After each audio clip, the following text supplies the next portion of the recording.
Hey, I have a question. Does Loki genderless ring a bell to you? Oh, it does. Well, I have to burst your bubble if you think of Loki genderless as positive and or funny.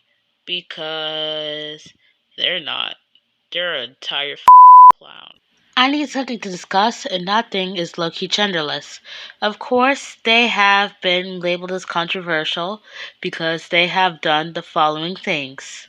I will now be reading from Angie's blackmail card about what Craig, or simply Loki Genderless, has been doing. But he has done racist things, more specifically to black people. He talked about black people and used words such as we. Craig is Hispanic. I get he might be talking about people of color struggles, but the subject was strictly about black people, rep. That's not okay. Craig has also put a slur used against black people in one of his video titles, but as of now, the video has been taken down and re-uploaded with a different audio. He has apologized for saying the slur, but as of now, the apology has disappeared completely from their channel. What the fuck? They also made jokes about non-con. And I quote from Angie, "Here, it's completely up to you whether you believe me or not on this, since this situation did happen over voice chat, but I say this 100% honestly. I showed off the relationship between my two OCs, Nex and Akari.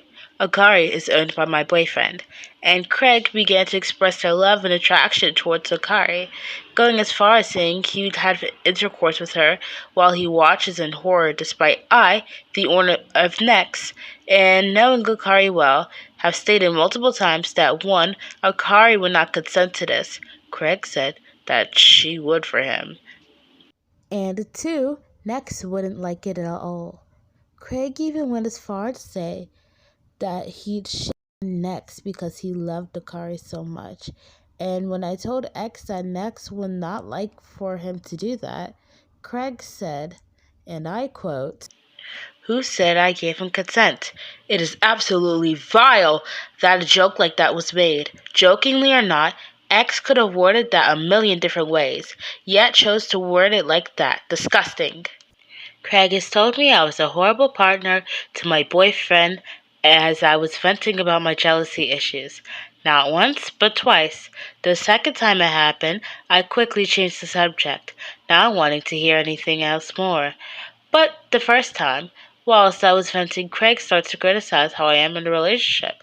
He gives some harsh advice to me, while making me an appreciation at it too. I admit, I did need that advice, but did I need to hear that while I was venting? No. The day left me in absolute shambles. I was left thinking I was a horrible partner for about 2 months, constantly crying and feeling insecure about how well of a partner I was to my boyfriend. He also even indirectly told me he relapsed because of me, and I still don't know how to feel about it. I still have troubles on my self-image, and I'm in the process of healing from it.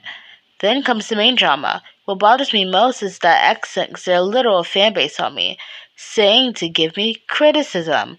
On no occasion do you ever send your fans, over 50,000 people, at someone, because there's always going to be a group of people who are going to attack / send death threats to the person that you happen to send them at. Learned that the hard way. It's a big move to do that, to complain about how other gotcha tubers did that with you. Sure, Craig didn't deserve that, but it's so hypocritical, it's unbelievable. Craig's server, now owned by Angie, has gotten into literal shambles recently, with the over 300 channels and out-of-control members. But what really set the bomb off was when Craig decided to ignore a majority of the systems in his server for his own comfort. For context, systems in the server have tried expressing their discomfort being in the server by victims using bots who don't need them to show off their kin, how systems were being grouped with victims, and etc. And the Discord server, they had the temper bot in the server and allowed people who weren't systems to use it, which makes the systems feel mocked. Craig changed the rule and then changed it back. making systems extremely upset that their voices weren't being heard and they were being ignored. Craig went online to explain the situation and proceeded to speak over systems and try to give them their quote-unquote opinion, which wasn't their place as they weren't a system. It took them 50 minutes to apologize to systems. Actually, no, it took them hours to apologize to them. Systems begged for hours on the end, only to be ignored until the following day. That's the funniest part. The way he wants people to listen to him but doesn't listen to others. If he does listen to others, he'll just brush it off or find a way to make the situation about his opinions. Craig has misused tone tags multiple times, which I find really horrible. Craig has also uploaded artwork of Amaguchi on Rule 34, a not safe for work art website mainly for art. He has an argument for Rantaro not being a minor, and I understand where he's coming from, but never ever did he justify that Korekiyo was an adult. It's heavily implied that the V3 characters are minors, and if Craig couldn't find any evidence of Korekiyo being an adult, he'd have to stick with the consensus that Korekiyo was a minor. And whilst we were still friends, me and Craig tried as hard as we can to find evidence that Korekiyo was an adult, but nothing we found could justify whether Korekiyo is a minor or not. Craig also has a collection of South Park smut, and from my knowledge, I think those cast or characters of South Park are in 4th grade. What the He drew Rule 34 of Rantaro, but I'm not sure if I could justify that or not. There's also a screenshot or a part of the blackmail card where Angie stated that Craig suicide baited. He left the server for a while, leaving everybody nervous and panicked, but he came back without any notice. But then again, Angie tried to comfort Craig, but then he had a whole flip on his personality, going from I'm bleeding, it's bleeding everywhere, and then back to he's happy and stuff. But I'm not gonna get into far much detail because I normally like to keep my videos short as possible, and it's already around 7 minutes.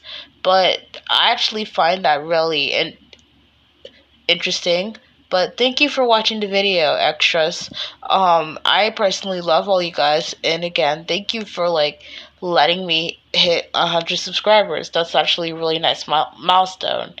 When I catch up on more controversies that happen around the gacha community or any communities I'm highly invested or interacting with, I'll most definitely catch you up on it. But for now, please stay safe.